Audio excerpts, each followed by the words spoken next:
13 अगस्त 1972 पाकिस्तान के रावलपिंडी शहर में आधी रात को एक बहुत तेज तूफान आता है। बादल बहुत तेज गरज रहे थे और आंधी ने पेड़ पौधों को हिलाकर रख दिया था। लेकिन इस अंधेरे और तूफान के बीच रावलपिंडी का प्रिजनर ऑफ वॉर कैंप एक अभेद किले की तरह खड़ा था, जिसमें 1971 की जंग के बाद भारत के 12 पायलट्स को बंदी बनाकर रखा गया था। इस वॉर कैंप की सुरक्षा बहुत ही ज्यादा टाइट थी। चारों तरफ ऊंची दीवारें थीं, उन पर कांटेदार तार थे और हर मोड़ पर बंदूक थामे पाकिस्तानी सिपाही तैनात थे।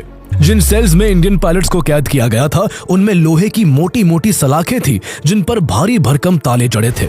हर कोने पर नजर थी और हर कदम पर बंदिश। दुश्मन की जमीन पर इतने कड़े बंदोबस्त के बीच जेल से भागने का ख्याल भी मौत को न्योता देने जैसा था। लेकिन भारत के 3 जाबाज pilots, flight lieutenant Dilip Parulkar, flight lieutenant MS Grewal और फ्लाइंग ऑफिसर हरीश सिंह जी पाकिस्तान की इस जेल को तोड़कर वापस अपने वतन की मिट्टी को चूमने के लिए अपनी जान तक दांव पर लगाने को तैयार थे। तीनों के पास ना तो कोई हथियार था, ना सही नक्शा और ना बाहर से कोई मदद, लेकिन फिर भी अपनी जान को जोखिम में डालकर ये तीनों कई महीनों से जेल की अंधेरी दीवारों के बीच भागने के एक ऐसे प्लान पर काम कर रहे थे जो पाकिस्तान के इंटेलिजेंस सिस्टम की नींव हिला देने वाला था। 13 अगस्त 1972 की रात जब बारिश तेज हो चुकी थी और अंधेरा घना था, तभी तीनों भारतीय पायलट्स पाकिस्तान की उस सुरक्षित जेल की 18 इंच मोटी दीवार को तोड़कर पाकिस्तानी सिपाहियों की नाक के नीचे से फरार हो जाते हैं। पीछे छूटता है तो सिर्फ दीवार में एक बड़ा सा सुराख, जो पाकिस्तान की सुरक्षा पर एक करारा तमाचा था। ये कोई फिल्मी कहानी नहीं, बल्कि ये एक सच्ची दास्तान है भारत के उन 3 वीर पायलट्स की, जिनकी हिम्मत के आगे पाकिस्तान की जेल भी ढह गई। आइए जानते हैं कि कैसे भारत के ये शेर पाकिस्तान की हाई सिक्योरिटी जेल से भागने में कामयाब हुए और आखिर जेल से भागने के बाद क्या वो वापस भारत की सरजमीन पर लौट पाए या नहीं।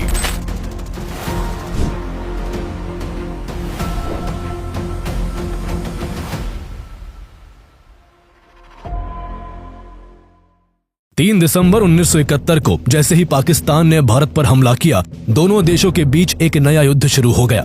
ये युद्ध हर गुजरते दिन के साथ भयंकर होता जा रहा था। दोनों तरफ से जमीनी और हवाई लड़ाई लड़ी जा रही थी। भारत हर मोर्चे पर पाकिस्तान को पछाड़ रहा था, लेकिन इस बीच हवाई लड़ाई में लाहौर के ईस्ट में मौजूद जफरवाल शहर के एक वॉच टावर से भारतीय वायुसेना को सबसे ज्यादा नुकसान पहुंचाया जा रहा था। ऐसे में इस टावर को तबाह करने की जिम्मेदारी आदमपुर बेस के 26 स्क्वाड्रन के फाइटर्स को सौंपी जाती है। 10 दिसंबर की सुबह flight lieutenant Dilip Parulkar Sukhoi 7 jet fighter में बैठकर मिशन के लिए उड़ान भरते हैं। उनका निशाना यही वॉच टावर था, लेकिन इससे पहले कि वो अपने मिशन को अंजाम दे पाते, जफरवाल के ऊपर उड़ते वक्त एक एंटी एयरक्राफ्ट गन का गोला उनके जेट से टकराता है और जहाज आग की लपटों में घिरकर जमीन की ओर गिरने लगता है। अब पारुलकर के पास बस एक ही रास्ता था, पैराशूट खोलकर किसी भी तरह जान बचाना। उन्होंने ठीक वही किया और पैराशूट की मदद से घायल अवस्था में नीचे उतर आए, लेकिन जहां वो उतरे थे वो दुश्मन की जमीन थी। पारुलकर नीचे गिरने पर पहले ही बहुत चोटिल हो गए थे और तभी उन्हें अल्लाहू अकबर के नारे लगाती हुई पाकिस्तान के लोगों की भीड़ अपनी तरफ दौड़ती हुई दिखाई दी। भीड़ उन पर टूट पड़ी, किसी ने उनकी वर्दी फाड़ दी, किसी ने उनका सामान चुरा लिया। लोगों ने उन्हें इतना मारा कि पारुलकर बेहोश हो गए। युद्ध के ऐसे समय में पाकिस्तान की आम जनता के दिल में भी भारत के लिए इतना गुस्सा था कि अगर पाकिस्तानी अफसर वहां ना पहुंचते तो शायद भीड़ फ्लाइट लेफ्टिनेंट दिलीप पारुलकर की जान ले लेती। पाकिस्तानी सिपाहियों ने भीड़ को हटाते हुए कहा, ये हमारे लिए जिंदा ज्यादा काम का है, इससे हमें जरूरी जानकारी मिल सकती है। इसके बाद सिपाही उन्हें अपने साथ ले गए। पारुलकर को जब होश आया तब वो रावलपिंडी में पाकिस्तानी वायुसेना के बेस कैंप में एक अंधेरी कोठरी में बंद थे। उनके सामने एक पाकिस्तानी अफसर था और एक गार्ड राइफल लिए साइड में खड़ा था। सामने बैठे पाकिस्तानी अफसर ने पारुलकर के होश में आते ही एक कागज उनकी तरफ बढ़ा दिया और कहा, आदमपुर एयरफील्ड का स्केच बनाओ। आदमपुर एयरफील्ड भारतीय वायुसेना के लिए एक अहम एयरफील्ड है और पाकिस्तान की कोशिश थी कि उस एयरबेस की एकदम सही लोकेशन जानकर उसे पूरी तरह तबाह कर दिया जाए। लेकिन दिलीप पारुलकर दुश्मन की कैद में होने के बाद भी डरे नहीं। पहले तो उन्होंने स्केच बनाने से मना कर दिया, लेकिन जब पाकिस्तानी अफसर ने बहुत जोर डाला तो उन्होंने उसे गुमराह करने के लिए आदमपुर एयरफील्ड की जगह मुंबई के सेंटा क्रूज एयरपोर्ट का स्केच बना दिया। पाकिस्तानी अफसर को लगा कि उसका मकसद पूरा हो गया है और वो चेहरे पर एक मुस्कुराहट लिए उस स्केच को लेकर कोठरी से बाहर आ गया। लेकिन 10-15 मिनट बाद वो पाकिस्तानी अफसर फिर से वापस कोठरी में आया और दिलीप पारुलकर पर गुस्से से बरस पड़ा। वो समझ चुका था कि पारुलकर ने उसे गलत जगह का नक्शा दिया है। उसने चिल्लाते हुए पारुलकर से कहा, क्या तुम हमें बेवकूफ समझते हो? अगर हम चाहे तो तुम्हें अभी मार सकते हैं। जाओ, आज पूरी रात उसे कोने में खड़े रहो। आज तुम्हें खाना पानी कुछ नहीं मिलेगा। फिर उसने वहां मौजूद गार्ड से कहा कि अगर ये हिले तो इसे तुरंत गोली मार देना। काफी देर तक पारुलकर एक ही जगह खड़े रहे। दर्द के मारे उनके पैरों में कपकपी छा गई थी। जैसे ही उन्होंने थोड़ी राहत पाने के लिए घुटनों को मोड़ा, गार्ड ने तुरंत अपनी राइफल लोड कर ली। पारुलकर ने उसी दर्द में वापस खुद को सीधा कर लिया। कुछ मिनट गुजरने के बाद पारुलकर के दर्द को देख उस पाकिस्तानी गार्ड का भी दिल पिघल गया और उसने कहा, साहब आप बैठ जाइए, अगर कोई आएगा तो मैं खास दूंगा, फिर आप खड़े हो जाना। कुछ इस तरह से दिलीप पारुलकर की पहली रात पाकिस्तान की जेल में गुजरी।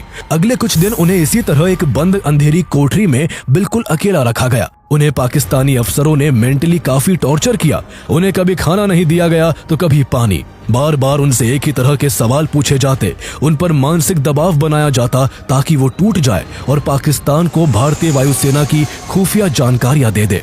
लेकिन जब किसी तरह से भी दिलीप पारुलकर का हौसला नहीं डगमगाया तो कुछ दिनों बाद पारुलकर को उनके साथियों से मिलने दिया गया। इस prisoner of war POW camp में भारतीय वायुसेना के कुल 12 पायलट युद्ध बंदी बनाए गए थे। जब पारुलकर अपने साथियों से मिले तो उन्हें भी अपने साथियों से सुनने को मिला कि किस तरह उन्हें मेंटल टॉर्चर दिया गया था। इन्हीं में से एक स्क्वाड्रन लीडर धीरेन्द्र जाफा थे, जो पैराशूट से लैंड करते टाइम इतने चोटिल हुए थे कि उनकी कमर में प्लास्टर लगाना पड़ा। उन्हें भी कई दिन तक जेल की कोठरी में बंद करके रखा गया और उनसे रोज सवाल जवाब पूछे जाते। जब उन्हें टॉयलेट जाना होता तो उनके मुंह पर पिलो केस लगा दिया जाता ताकि वो इधर उधर देखकर जेल का नक्शा ना जान ले। उनके अलावा एक फ्लाइट लेफ्टिनेंट MS ग्रेवाल थे, जिन्हें चाय बहुत पसंद थी। लेकिन पाकिस्तानी अफसर उन्हें साइकोलॉजिकल टॉर्चर देने के लिए पूछते, गैरी क्या चाय पियोगे? वो हाँ कह देते, लेकिन वो चाय उन्हें कभी नहीं मिलती। उस युद्ध बंदी कैंप में केवल कैंप के इंचार्ज उस्मान हमीद एक ऐसे पाकिस्तानी ऑफिसर थे जो भारतीय पायलट्स के साथ इज्जत से पेश आते थे। उनसे बाकी पाक अफसर नाराज रहते थे क्योंकि उनका बर्ताव युद्ध बंदियों के प्रति काफी नरम था। उन्होंने इंडियन प्रिजनर ऑफ वॉर्स को गाने सुनने के लिए एक कैसेट प्लेयर और साथ ही दिलीप पारुलकर की रिक्वेस्ट पर उन्हें एक एटलस भी दिया, जो आगे चलकर तीनों इंडियन पायलट्स के भागने के प्लान में बेहद काम आया। कैंप इंचार्ज उस्मान हमीद ने 25 दिसंबर 1971 को क्रिसमस के मौके पर सभी युद्ध बंदियों को एक छोटी सी चाय केक पार्टी में भी शामिल किया। यहाँ पारुलकर और उनके साथियों को पहली बार पता चला कि ढाका में पाकिस्तानी फौज ने सरेंडर कर दिया है और भारत जंग जीत चुका है। इस खबर से भारतीय वायु सैनिकों में खुशी की लहर दौड़ गई। हंसी खुशी के बीच वहां मौजूद सबसे सीनियर भारतीय अफसर विंग कमांडर बनी कोहेलो ने कैंप के इंचार्ज उस्मान से कहा कि हम लोग मारे गए अपने साथियों के लिए 2 मिनट का मौन रखना चाहते हैं और फिर अपना राष्ट्रगान गाना चाहते हैं। उस्मान ने उन्हें इसकी भी इजाजत दे दी। 25 दिसंबर 1971 की उस शाम पाकिस्तानी जेल में जब भारत का राष्ट्रगान गूंजा तो सभी भारतीयों के सीने गर्व से चौड़े हो गए। सबके दिल में भारत की जीत की खुशी थी और उन्हें यह भी उम्मीद थी कि चूंकि पाकिस्तान के 93,000 सैनिक भारत में युद्धबंदी है, इसलिए भारत सरकार आसानी से बहुत जल्द अपने सभी युद्धबंदियों को छुड़ा लेगी। लेकिन फ्लाइट लेफ्टिनेंट दिलीप पारुलकर ऐसा नहीं सोचते थे। उनको पता था कि भारत भले ही जंग जीत गया है, लेकिन युद्धबंदियों की अदला बदली अभी बहुत दूर है। इस काम में कई साल का वक्त लग सकता था और इस बीच अगर भारत और पाकिस्तान के बीच फिर से तनाव की सिचुएशन बनी तो उनका रिहा होना और भी मुश्किल हो जाएगा। इसलिए पारुलकर का मानना था कि जेल में हाथ पर हाथ रखकर बैठने से बेहतर जेल को तोड़कर अपने वतन भाग निकलना है। ये एक युद्धबंदी का कर्तव्य भी होता है। जब दुश्मन देश द्वारा किसी सैनिक को पकड़ लिया जाता है तो उसका पहला कर्तव्य यही है कि वो वहां से भागने की कोशिश करे। दिलीप पारुलकर ने तो 2-3 साल पहले अपने एक बड़े अधिकारी से कहा भी था कि पाकिस्तान में उड़ान भरते समय अगर कभी उनका विमान गिरा दिया जाता है और वो पकड़ लिए जाते हैं तो वो जेल में नहीं बैठे रहेंगे, बल्कि वो अपनी जान की बाजी लगाकर वहां से भागने की कोशिश करेंगे। इसके बाद उन्होंने अपने सभी साथियों से भागने के प्लान के बारे में बात की, लेकिन कोई तैयार नहीं हुआ। उल्टा सबने उनको ही समझाया कि जल्द ही भारत सरकार प्रिजनर्स ऑफ वॉर को एक्सचेंज करेगी और वो सब सुरक्षित वापस अपने वतन लौट जाएंगे। ऐसे में भागकर अपनी जान को जोखिम में नहीं डालना चाहिए। लेकिन दिलीप पारुलकर उस दिन के इंतजार में बैठे नहीं रहना चाहते थे। उन्होंने मन ही मन जेल से भागने के कई प्लान बनाए। जब रात में वो कस्टडी में रहते हुए टॉयलेट करने जाते थे तो उनके पीछे एक पाकिस्तानी सिपाही रिवॉल्वर लेकर चलता था। पारुलकर का प्लान था कि उस सिपाही से रिवॉल्वर छीनकर उसको ढाल बनाकर वहां से भाग निकले, लेकिन इस प्लान के सफल होने की संभावना बेहद कम थी। पाकिस्तानी उन्हें रोकने के लिए अपने सिपाही की जान को भी दांव पर लगा सकते थे, इसलिए उन्होंने इस प्लान को ड्रॉप कर दिया। जब कई हफ्ते और फिर महीने बीत गए और युद्ध बंदियों के भविष्य का कोई फैसला नहीं हो सका तो सभी भारतीय पायलट्स निराश होने लगे। उन्हें लगने लगा कि जंग जीतने के बाद भी भारत सरकार अपने सैनिकों को छुड़ाने के लिए कुछ नहीं कर रही है। ऐसे में एक बार फिर दिलीप पारुलकर ने अपने साथियों से भागने के प्लान के बारे में पूछा। इस बार उन्हें दो लोगों का साथ मिल गया, फ्लाइट लेफ्टिनेंट MS ग्रेवाल और फ्लाइंग ऑफिसर हरीश सिंह जी पारुलकर के साथ भागने को तैयार हो जाते हैं। तीनों ही काफी यंग थे और तीनों की ही तब तक शादी नहीं हुई थी, इसलिए वो ये रिस्क लेने को तैयार थे। पाकिस्तानी जेल की चार दीवारी के भीतर जहां हर कोना निगरानी में था और सभी कैदियों की हर एक गतिविधि पर शक की नजर रखी जाती थी, उसी माहौल में ये तीनों जाबाज हिंदुस्तानी अपनी आजादी का नक्शा बनाने में जुट जाते हैं। तीनों ने सबसे पहले उस्मान हमीद के दिए एटलस से इलाके का नक्शा तैयार किया। उन्हें पता चला कि जेल के पास से ही ग्रैंड ट्रंक रोड गुजरती थी, लेकिन वहां तक पहुंचने के लिए जेल की सेल से निकलकर एक संकरी गली तक पहुंचना था। संकरी गली को पार करके बाउंड्री वॉल को फांद कर मेन रोड तक पहुंचा जा सकता था। इंडो पाक बॉर्डर की तरफ से इंडिया जाने में खतरा था, क्योंकि वहां का रास्ता बारूदी सुरंगों और दुश्मन फौजों से भरा था। इसलिए जेल से निकलने के बाद आगे का प्लान पाकिस्तान अफगानिस्तान बॉर्डर तक पहुंचने का बना। अगर तीनों किसी तरह अफगानिस्तान में एंटर होने में सफल हो जाते तो वहां से आसानी से भारत पहुंच सकते थे। इस तरह तीनों ने बड़ी ही सूझबूझ से द ग्रेट एस्केप प्लान तैयार कर लिया था। लेकिन इस प्लान में सबसे पहला काम एक ऐसी सेल तलाशना था जो कंपाउंड की बाउंड्री के नजदीक हो, जहां से भागने का रास्ता मिले और वहां गार्ड्स का पहरा कम हो। सेल नंबर 4 इस क्राइटेरिया पर बिल्कुल फिट बैठती थी। अब अगला काम था इन तीनों का उस सेल में शिफ्ट होना। लेकिन जेल में सेल बदलना कोई फॉर्म भरने जितना आसान नहीं होता। इसके लिए गार्ड्स और स्टाफ से दोस्ती करना जरूरी था।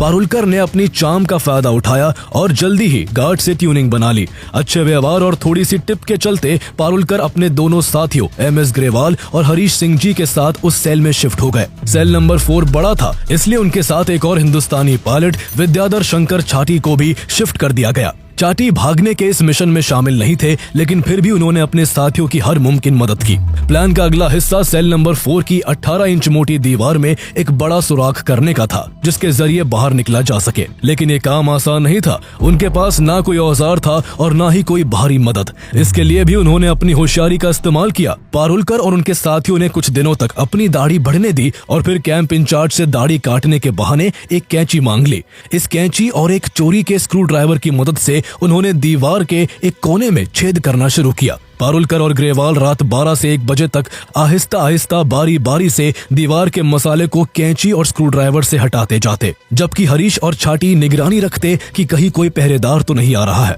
इस बीच रेडियो ट्रांजिस्टर के वॉल्यूम को बढ़ा दिया जाता ताकि दीवार खुरचने की आवाज दब जाए। दीवार के इस होल को छुपाने के लिए वहां बिस्तर को लगा दिया गया ताकि होल बिस्तर के नीचे छिप जाए। खुरचे गए मसाले और प्लास्टर को रेड क्रॉस के खाली डिब्बों में भरकर छुपा दिया गया। दीवार में छेद करने के साथ साथ तीनों भागने के लिए सामान भी इकट्ठा कर रहे थे। जनीवा कन्वेंशन के तहत हर युद्धबंदी को हर महीने 57 रुपए मिलते थे। इन्हीं पैसों से पारुलकर, ग्रेवाल और हरीश ने धीरे धीरे ड्राई फ्रूट्स, कंडेंस्ड मिल्क के डिब्बे और जरूरी सर्वाइवल सामान जमा करना शुरू किया। उन्हें पता था जेल से निकलते ही उनके सामने खुला रास्ता नहीं बल्कि कई दिनों की थकाने वाली यात्रा होगी। इसलिए खाने पीने के जरूरी सामान जमा किए गए और उन्हें रखने के लिए उन्होंने फटे हुए पैराशूट का कपड़ा इस्तेमाल कर एक बैग बना लिया। उन्हें सही दिशा जानने के लिए कंपास की भी जरूरत थी, इसलिए उन्होंने जुगाड़ लगाकर ट्रांजिस्टर की बैटरी से कपड़े सिलने वाली सुई को मैग्नेटाइज किया और फिर उन सुइयों को बड़ी चतुराई से एक पेन के खोखले हिस्से में छुपा दिया। इन पायलट्स की काबिलियत का ही कमाल था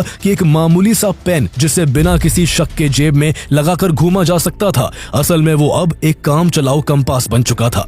जब ये सब इंतजाम हो गया तो तीनों ने अपने लिए पठानी सूट सिलवाने का फैसला किया ताकि जेल से भागने के बाद लोकल लोगों में घुला मिला जा सके। इसी दौरान पारुलकर के घर से उनके लिए एक पार्सल आया था जिनमें 3 जोड़ी शर्ट और पैंट थे। पारुलकर ने जेल में ही एक दर्जी को कुछ पैसे देकर उन कपड़ों से 3 पठानी सूट सिलवा दिए। इस बीच दीवार में सुराख करने का काम भी लगातार जारी था। चारों बारी बारी से इस काम को बड़ी सावधानी से करने में लगे हुए थे। उनके इस काम की कानों कान किसी को भनक तक नहीं लगी। नोटिस न किए जाने के मकसद से वो दीवार के प्लास्टर को रात में ही हटाते थे, लेकिन रात में उनके सेल में लगा एक बल्ब उनके लिए दिक्कत खड़ी कर रहा था। बल्ब की रोशनी में बाहर से देखे जाने का खतरा था, इसलिए उन्होंने उस बल्ब का फ्यूज उड़ा दिया। जेल में बल्ब बदलने के लिए भी एक लंबा प्रोसेस होता था, इसलिए कई दिनों तक ये अंधेरे का फायदा उठाकर अपने काम में लगे रहे। कई दिनों तक काम बिना किसी रुकावट के चलता रहा, लेकिन एक रात जब एमएस ग्रेवाल बेड के नीचे दीवार को खुरचने में लगे हुए थे, तभी अचानक एक गार्ड सेल के दरवाजे पर खड़े होकर अंदर झांकने लगा। बल्ब की रोशनी न होने के बावजूद उसने देख लिया था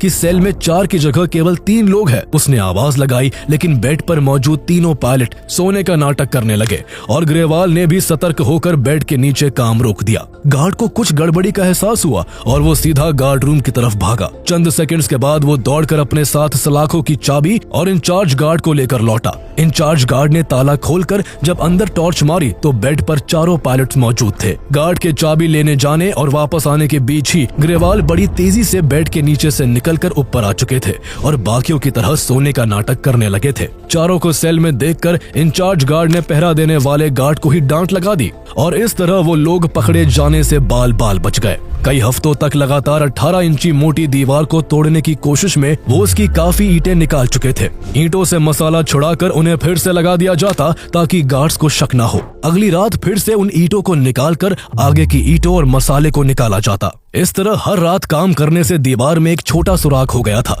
लेकिन ये सुराख बाहर निकलने के लिए काफी नहीं था और जब तक बाहर निकलने लायक होल नहीं हो जाता तब तक उसे छुपाना भी जरूरी था। इसलिए दिलीप पारुलकर ने एक कपड़ा उस सुराख में ठूंस दिया ताकि अंदर का हिस्सा ना दिखे। अगली रात जब पारुलकर फिर से काम पर लगे और उन्होंने जैसे ही ईंटें हटाकर पीछे के प्लास्टर को खरोचना शुरू किया, तभी अचानक किसी ने बाहर से उस छोटे सुराख में लगा वो कपड़ा खींच लिया। पारुलकर की सांस अटक गई। वो तुरंत बेड के नीचे से निकले और अपने साथियों को बताया कि किसी ने बाहर से कपड़ा खींच लिया है। अब चारों की हालत खराब थी। उन्हें डर था कि उनका प्लान अब चौपट हो चुका है और किसी भी पल पाकिस्तानी अफसर उनकी सेल में आने वाले होंगे। लेकिन जब काफी देर तक कोई नहीं आया तो पारुलकर फिर से बिस्तर के नीचे दीवार के सुराख के पास गए। उन्होंने देखा कि सामने बाहर की तरफ बिल्ली खड़ी थी जिसके मुंह में वो कपड़ा था। ये देखकर उनकी जान में जान आई कि कपड़ा किसी सिपाही ने नहीं बल्कि बिल्ली ने खींचा था। कई महीने की मेहनत के बाद तीनों के भागने का सारा इंतजाम हो चुका था। दीवार में से निकलने का एक बड़ा सा सुराख भी किया जा चुका था। उन्होंने उस सुराख को भागने वाले दिन के लिए बिना मसाले की ईंटों से ढक दिया था। भागते वक्त उन ईंटों को बड़ी आसानी से निकाला जा सकता था। नक्शे तैयार थे, कपड़े सिलवाए जा चुके थे, रास्ता रटा जा चुका था और छोटी से छोटी चीज की प्लानिंग भी पूरी हो चुकी थी। अब बस सही मौके का इंतजार था। ये सही मौका 13 अगस्त 1972 की रात को आता है। एक दिन बाद 14 अगस्त को पाकिस्तान का इंडिपेंडेंस डे था। पारुलकर को यकीन था कि उस दिन गार्ड्स ढीले रहेंगे और सतर्कता कम होगी। 13 अगस्त की रात को जब बिजली चमकी, आसमान में कड़कती आवाजें गूंजी और आंधी चलने लगी तो पारुलकर के हौसले और भी बढ़ गए। उन्हें एहसास हुआ कि ऐसे खराब मौसम में सिपाहियों की नजर से बचकर निकलना सबसे सही मौका होगा। प्लान के मुताबिक आधी रात को flight lieutenant Dilip Parulkar, flying officer Harish Singh ji और फ्लाइट लेफ्टिनेंट एमएस ग्रेवाल ने पठानी सूट पहने अपनी एस्केप किट उठाई, अपने चौथे साथी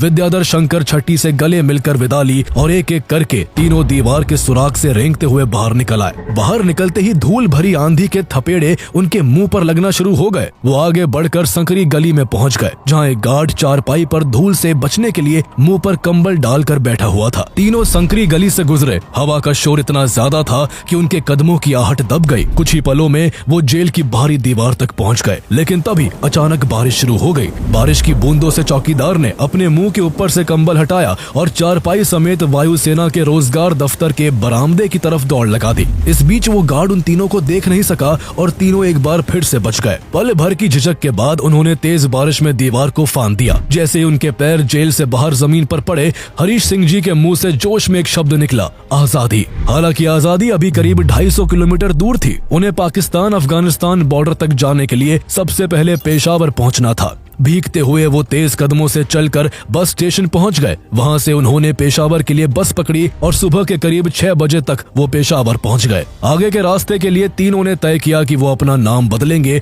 और खुद को ईसाई बताएंगे, क्योंकि ना तो उन्हें कलमा पढ़ना आता था और ना ही उनमें से किसी का खतना हुआ था। ऐसे में तलाशी और पूछताछ होने पर पकड़े जाने का खतरा था। दिलीप पारुलकर ने अपना नाम फिलिप पीटर रखा, एमएस ग्रेवाल ने अली अमीर और हरीश सिंह जी ने हैरल्ड जेकब। पेशावर से उन्होंने जमरूद रोड जाने के लिए तांगा किया। तांगे से उतरने के बाद वो कुछ दूर पैदल चले और फिर उन्हें रास्ते में एक लोकल बस मिल गई। बस भरी हुई थी, इसलिए आगे के सफर के लिए तीनों को बस की छत पर बैठना पड़ा। बस की छत पर बैठकर वो सुबह 9:30 बजे तक लंडी कोतल पहुंच गए। उन्हें जेल से भागे हुए अब 9 घंटे से भी ज्यादा हो गए थे और अफगानिस्तान में एंटर करने के लिए उन्हें अब तोरखम बॉर्डर क्रॉस करना था, जो वहां से सिर्फ 5 किलोमीटर दूर था। लेकिन उन्हें तोरखम बॉर्डर तक का रास्ता नहीं पता था और अगर वो वहां का रास्ता किसी पाकिस्तानी से पूछते तो जरूर वो शक के दायरे में आ जाते। उन्होंने अपने मैप में देखा कि तोरखम बॉर्डर के पास एक लंडी खाना रेलवे स्टेशन है। उन्हें लंडी खाने से होते हुए अफगानिस्तान जाना सेफ लगा, इसलिए वो वहां एक चाय की दुकान पर पहुंचे और वहां काम करने वाले से पूछने लगे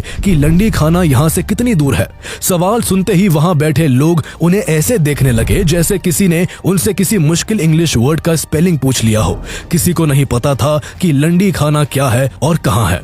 असल में लंडी खाना नाम का रेलवे स्टेशन अंग्रेजों के टाइम में 1932 में ही बंद हो चुका था। वहां के बहुत से लोगों ने तो उसका नाम तक नहीं सुना था, लेकिन तीनों भारतीय अफसरों को उस पुराने नक्शे की वजह से वही नाम रटा हुआ था और अब वही नाम उनकी पहचान का भांडा फोड़ने वाला था। जब वो लंडी खाना के बारे में पूछ रहे थे तभी वहां अचानक से एक शख्स आ जाता है। उसने सीधा सवाल तीनों पर दागा, कौन हो तुम लोग, कहां से आ रहे हो और कहां जा रहे हो। पारुलकर ने आगे बढ़कर जवाब दिया, हम पाकिस्तान एयरफोर्स के अफसर हैं, छुट्टियों पर है और लंडी खाना घूमने जा रहे हैं। बदकिस्मती से वो आदमी तहसीलदार का क्लर्क था। उसे ये जवाब सुनकर उन तीनों पर और भी ज्यादा शक हो गया। उसने ताव में आकर कहा, यहाँ तो इस नाम की कोई जगह ही नहीं है। 1971 में जब से इंडो पाक वॉर हुआ था और जब से ईस्ट पाकिस्तान वेस्ट पाकिस्तान से आजाद होकर बांग्लादेश बना था, तब से पाकिस्तान के लोग टूरिस्ट को बड़ी शक की निगाह से देखते थे। यहाँ टी स्टॉल पर जो बहसबाजी चल रही थी उसके चलते वहाँ जरा देर में भीड़ इकट्ठा हो गई थी। उस आदमी ने आगे उन तीनों से कहा,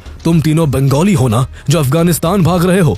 ये सुनकर तीनों एक झूठी हंसी हंस पड़े। गरेवाल ने उससे हंसते हुए कहा, क्या हम आपको बंगाली दिखते हैं? आपने कभी बंगाली देखे भी है अपनी जिंदगी में?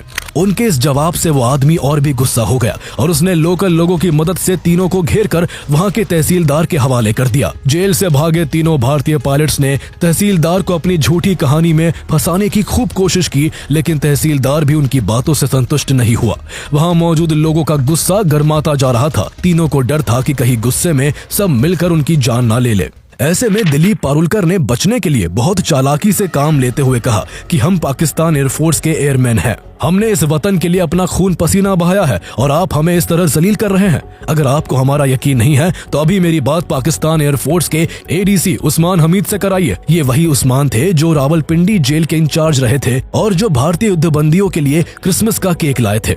उस्मान का नाम सुनकर तहसीलदार चौंक गया। उसने तुरंत उन्हें फोन किया और दिलीप पारुलकर की बात कराई। दिलीप ने सारा माजरा इस तरीके से बताया कि पास बैठे तहसीलदार को कुछ समझ नहीं आया, लेकिन फोन की दूसरी तरफ मौजूद उस्मान हमीद जान गए कि वो तीनों कैंप से भागकर लंडी कोतल आ गए हैं। इसके बाद उस्मान हमीद ने तहसीलदार से बात की और कहा, ये हमारे आदमी है, इन्होंने कुछ गड़बड़ की है, इसलिए जब तक वहाँ हमारे सैनिक नहीं आ जाते इन्हें अपनी हिफाजत में रखो, लेकिन इन्हें कोई नुकसान मत पहुँचाना।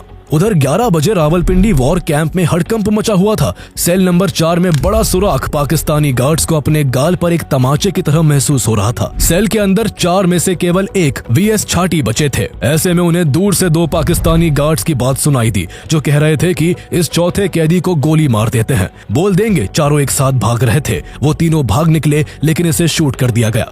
ये सुनकर छट्टी के रोंगटे खड़े हो गए। उनका मरना लगभग तय था, लेकिन तभी उन्हें दूर से एक और आवाज सुनाई दी, बड़े अफसरों को पता चल चुका है कि कितने लोग भागे हैं और कितने बचे हैं। ऐसे में हमने उसे मारा तो हम भी नहीं बचेंगे। ये सुनकर छट्टी की जान में जान आई। जेल से भागे तीनों इंडियन पायलट्स को वापस रावलपिंडी लाया गया और उन्हें 30 दिन की सॉलिटरी कन्फाइनमेंट की सजा दी गई। इसके बाद उन्हें रावलपिंडी वॉर कैंप के अपने सभी साथियों समेत फैसलाबाद की जेल में भेज दिया गया। वहां भारतीय फौज के 500 से ज्यादा POWs थे।